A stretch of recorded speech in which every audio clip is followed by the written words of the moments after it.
Oui, on peut se référer à de nombreuses expériences. J'en ai une en tête. C'est une entreprise industrielle qui est engagée dans des processus d'innovation extrêmement importants, avec de nouvelles technologies, mais aussi sur une extension de son activité.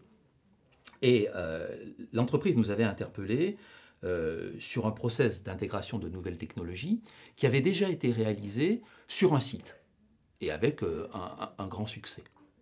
Mais lorsqu'il s'est agi de démultiplier l'organisation et la mobilisation des compétences sur un autre site, l'entreprise a connu un échec important. C'est-à-dire qu'on n'arrivait pas à reproduire le même type d'organisation, le même type de productivité sur le second site par rapport au premier. On a donc proposé à l'entreprise de revenir sur une analyse du travail. Et nous sommes retournés dans l'atelier pour faire une analyse des situations de travail. À partir de là, nous avons établi une cartographie des compétences. Et de cette cartographie des compétences, nous avons défini un référentiel de formation qu'il allait pouvoir s'appliquer sur le second site.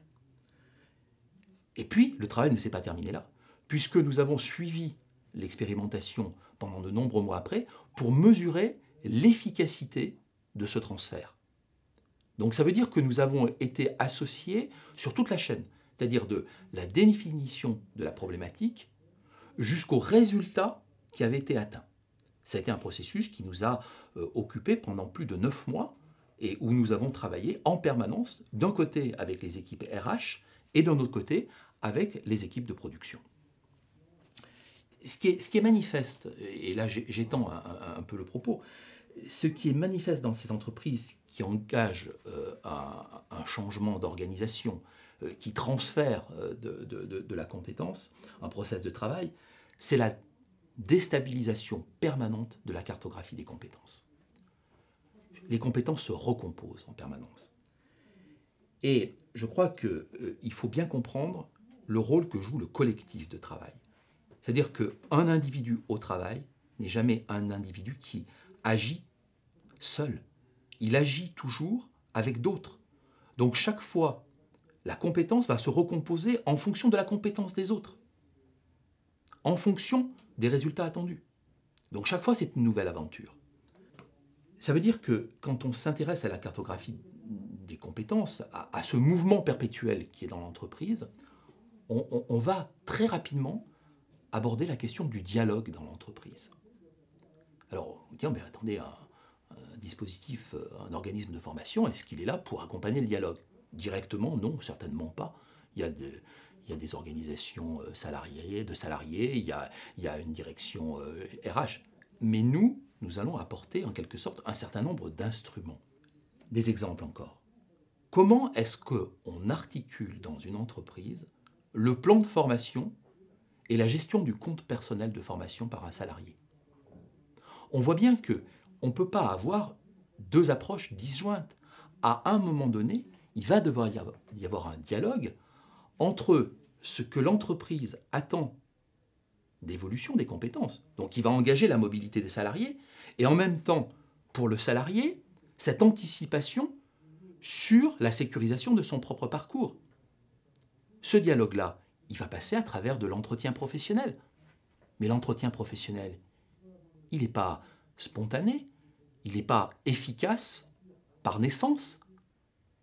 Il faut donc, là aussi, et je pense que c'est quelque chose que nous pouvons faire dans l'entreprise, c'est comment, par exemple, on forme à l'approche de l'entretien professionnel.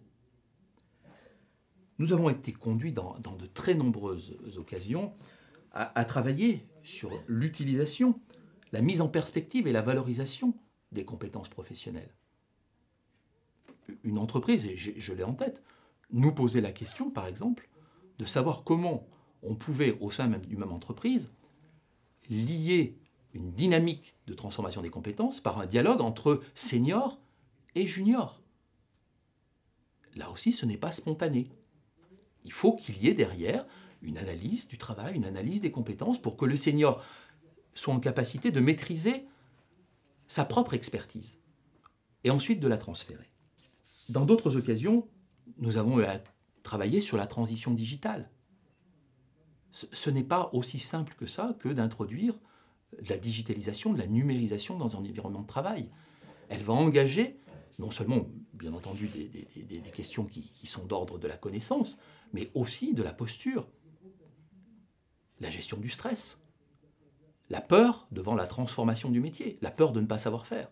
Donc tout ceci constitue, à mon sens, un espace où les dispositifs de formation, les organismes de formation, et notamment par l'intervention des CFC, peuvent agir pour proposer des outils. J'ai un autre exemple que je voudrais vous faire partager. Dernièrement, nous sommes interpellés par une entreprise sur une question de plan de formation. Discussion avec l'entreprise sur les objectifs qui sont les siennes, sur pourquoi elle veut monter un plan de formation, et on s'aperçoit très rapidement qu'en réalité, ce qui avait été interprété comme un besoin de formation n'était pas là. En réalité, la question que se posait l'entreprise et la réponse qu'on pouvait lui apporter, c'était de la détection de potentiel au sein même de l'entreprise. C'est-à-dire, est-ce qu'il y avait dans l'entreprise des potentialités qui pouvaient être valorisées dans l'évolution que souhaitait l'entreprise. Donc, on a mis en place, non pas un plan de formation, mais un travail avec un certain nombre de salariés que l'entreprise avait préidentifiés sur une analyse de potentiel. Et non pas sur une compétence cœur de métier, c'est-à-dire liée à l'activité même du salarié, mais sur une compétence transversale qui était la résistance au stress. On touchait à des commerciaux. Et le potentiel qu'on a cherché à identifier, c'est quels étaient les salariés qui présentaient la résistance au stress la plus importante. Alors là, c'était un exemple. Et il a fallu monter véritablement, dans un travail avec le RH, tout un protocole pour pouvoir identifier ces potentiels. Et de fil en aiguille, on s'est aperçu que l'entreprise avait besoin d'aller un peu plus loin encore que ce cas spécifique. Et d'imaginer qu'il y avait des salariés qui avaient 15 ans, 20 ans d'expérience dans l'entreprise, et où il était peut-être temps de faire un inventaire à mi-carrière des perspectives que pouvaient se donner ce salarié. Parce qu'il fallait rebooster en quelque sorte le projet de l'individu pour qu'il s'inscrive dans la dynamique de changement de l'entreprise. On a proposé aussi de mettre en place des techniques sur le recrutement. Et on a aidé l'entreprise à définir les profils de recrutement qu'elle souhaitait mettre en œuvre. Donc partant d'une situation où on était plutôt sur une demande de formation, très rapidement, on est arrivé à proposer des réponses qui étaient en termes de gestion prévisionnelle des emplois et des compétences. Et je pense que nous étions, encore une fois, là, dans un domaine d'intervention sur lequel nous étions légitimes.